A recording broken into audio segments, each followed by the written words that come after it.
What happens when a popular rock radio DJ retires, sells everything, and with his wife takes off in an RV to see America? Ho, ho, ho! It's the Rockin' the RV Life podcast with Jeff and Patty.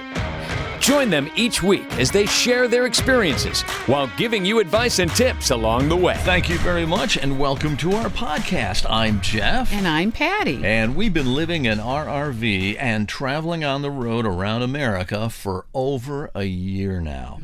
It all started from Ohio on Sunday, October 18th, 2020, and I remember that day so vividly because it felt like I had escaped. It felt like that first day of vacation you take, and you're just excited and you're really optimistic, and there's a free feeling that's just incredible. Right, but for me, I remember that day. I was scared.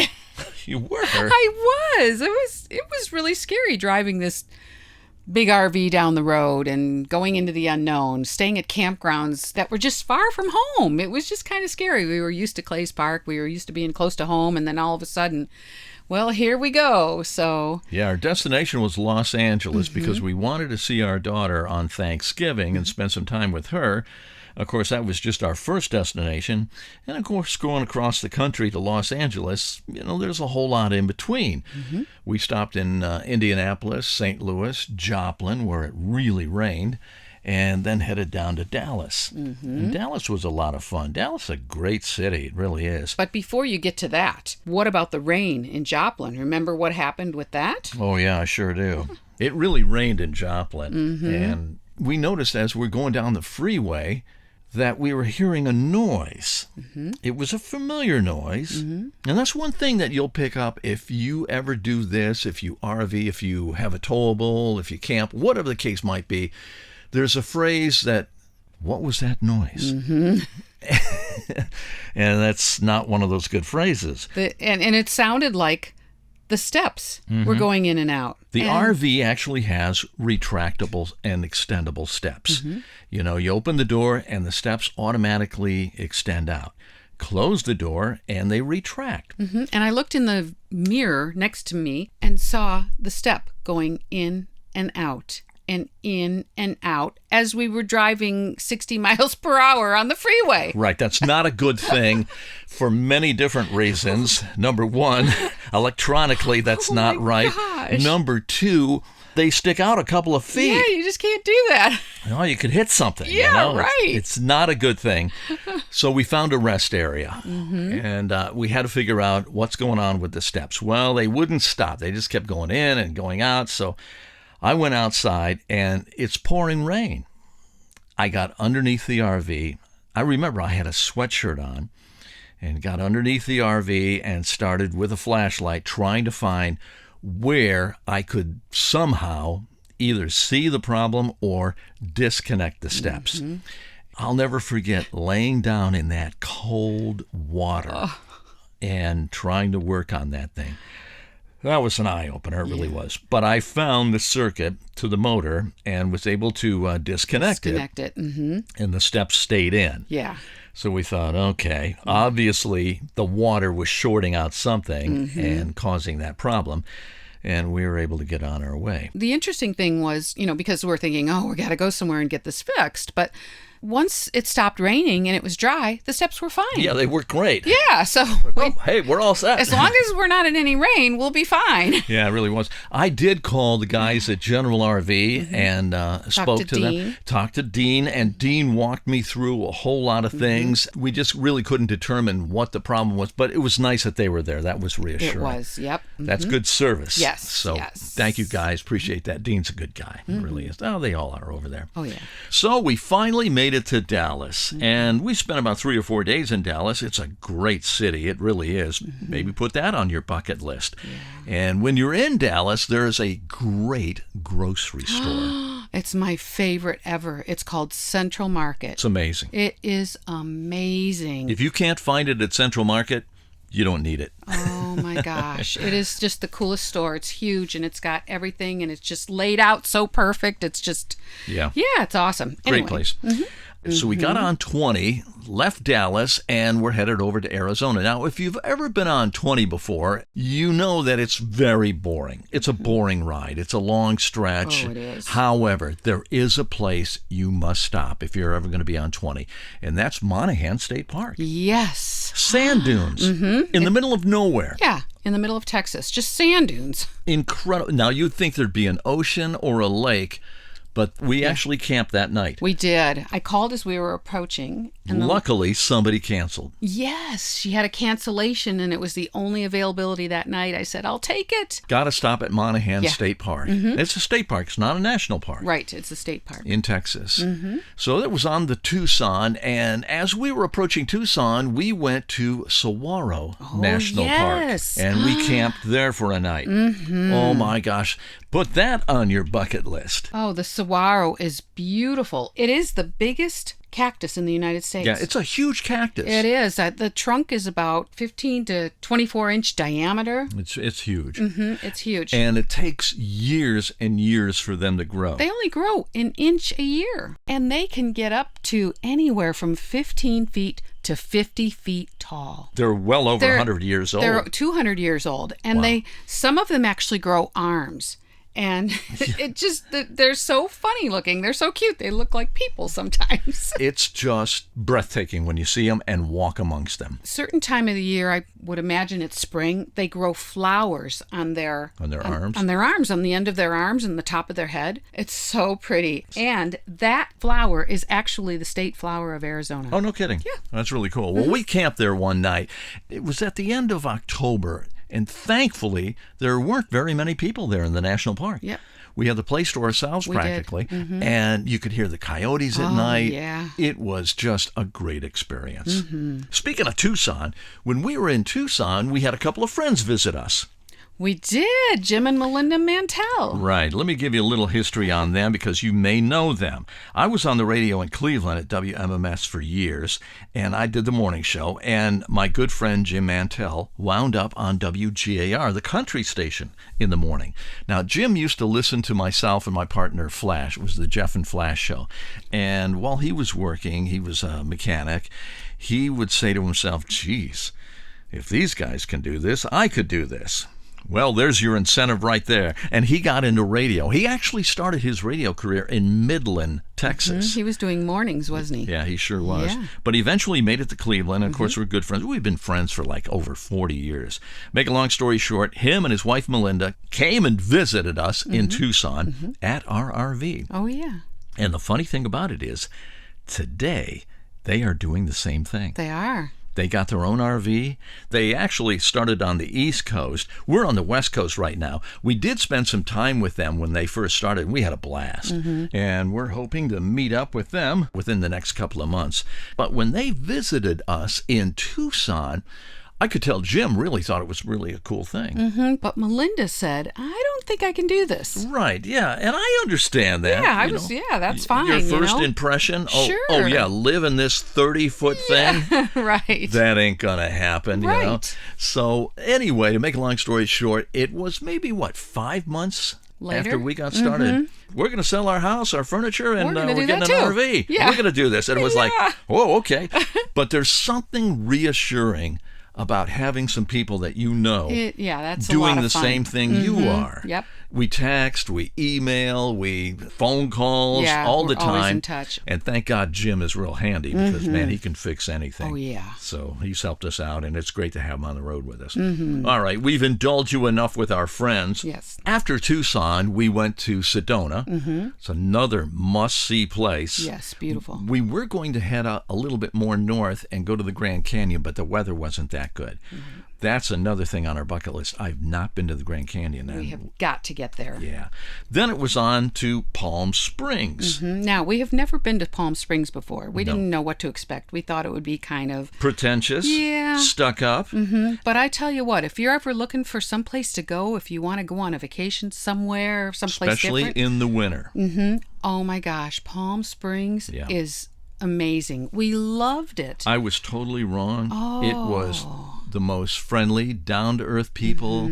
We really thoroughly enjoyed it. And like I say, in the wintertime, the weather is perfect. And there's so much to do. And the hiking, Oh my gosh, from wide open sandy spaces with cactus, there's rock formation hikes, there's an oasis. You can walk through an oasis with tall palm trees and a river running through it. Just about anything you can imagine. Palm Springs is surrounded by 3 mountain ranges, so there's a lot of hikes in those. Oh, are those fun? They are. There's the Cactus to Clouds hike. Highly recommend that one. It's a tough hike. It really is. The Bump and Grind, that's a lot of fun. Oh, yeah. There's actually a hike behind Bob Hope's old house.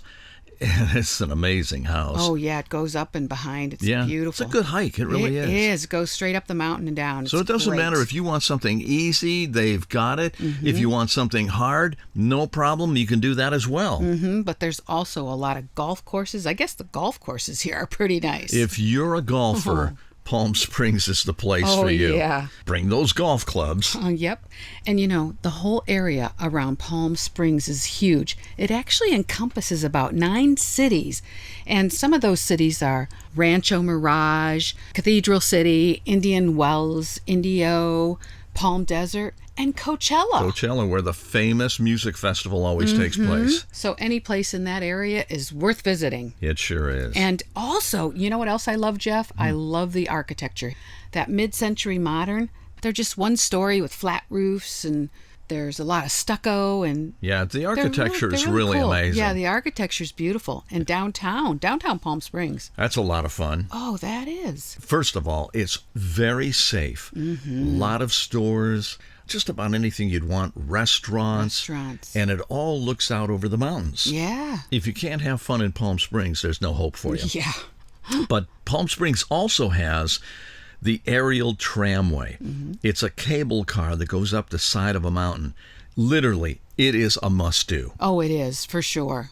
And the temperature changed, about 30 degrees? 30 degrees. It was 30 degrees cooler up at the top of that mountain coming out of Palm Springs. Yeah, you've got to bundle up. There could be snow up there. Yeah, exactly. Yeah. But it's worth it. It's so high. It's just looking down over the city and over everywhere. Oh, it's beautiful. And I remember there was this lady, she had flip-flops on and some shorts, and her kid only had a T-shirt on. And we're like, didn't she prepare for this? They almost went back down immediately. Yeah. Oh, one more thing about Palm Springs. It is very close to a national park that is extremely unique, but so gorgeous and breathtaking that the band U2 named an album after it. Did they really? They named their that's funny. Joshua Tree album after it because they went to Joshua Tree and they were blown away. Oh my gosh. It is the most beautiful park. It really is. So make sure if you're near Palm Springs or in the Southern California area, Joshua Tree is on your list. It's a must. Then we went to Los Angeles, finally to see our daughter, which was really interesting because there is an RV park near where she lives, but it's next to LAX. And it's right on the beach. Yes. It is on the ocean. I mean, you can literally park facing the ocean, your front windshield. Yep. And the views are phenomenal. Walk out your door and you're in the sand. Yes, you are. The only thing is, like I say, it's next to LAX. Yes. You get a little bit air loud, traffic. at times. night the big jets are coming in and out. Right. But it didn't really bother us too much, and we enjoyed it. We were allowed to have fires there. That's what earplugs are for. They have a 22-mile long bicycle and hiking and running path. Yeah. It's all paved. Yeah. Goes from Santa Monica all the way down to Torrance. Oh, it's awesome. It's amazing. Yeah, if you can't get a workout or can't enjoy that, there's no hope for you. Yeah. But it is a really cool place. We thoroughly enjoyed Los Angeles and Dockweiler Beach. But we had to leave early because of the pandemic. Oh, yeah. It was getting out of hand there. It was. They were at shutting that everything time. down. Our daughter was so worried about us, and so we said, all right, we're gonna go. Right.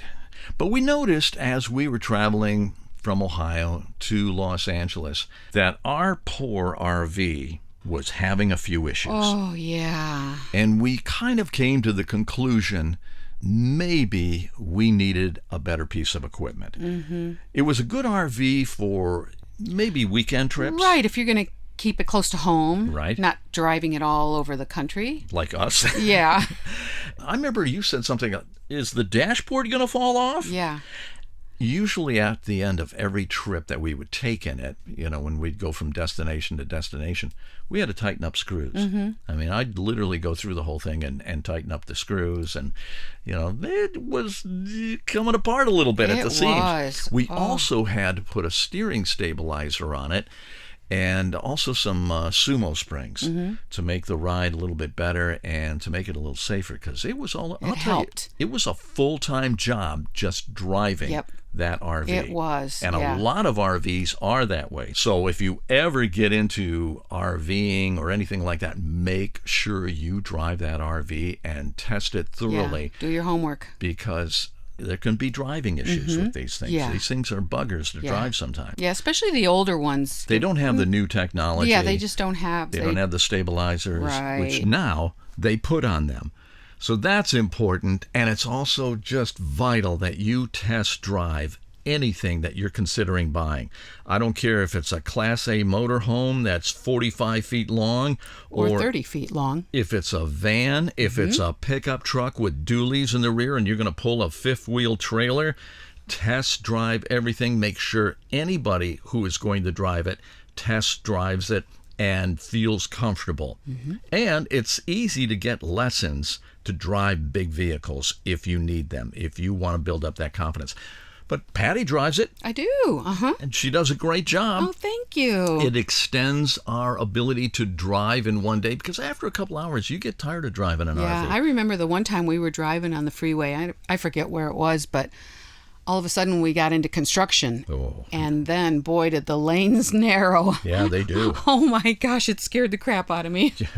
I still have white knuckles. But I got through it. I was fine. I'm a good driver. Yes, you are. You made it, She closed her eyes, but I'm just kidding. We see a lot of women driving big Class A motorhomes. Yeah, we see them coming into the campgrounds. Yep, pulling trailers, pickup trucks, and everything. It's not unusual to see women do this, and they're great. So anybody can do this. Do not be intimidated. And like I say, if you need to get some lessons, get some lessons. Another area where it's really tight, gas stations. Oh, yes, gas stations.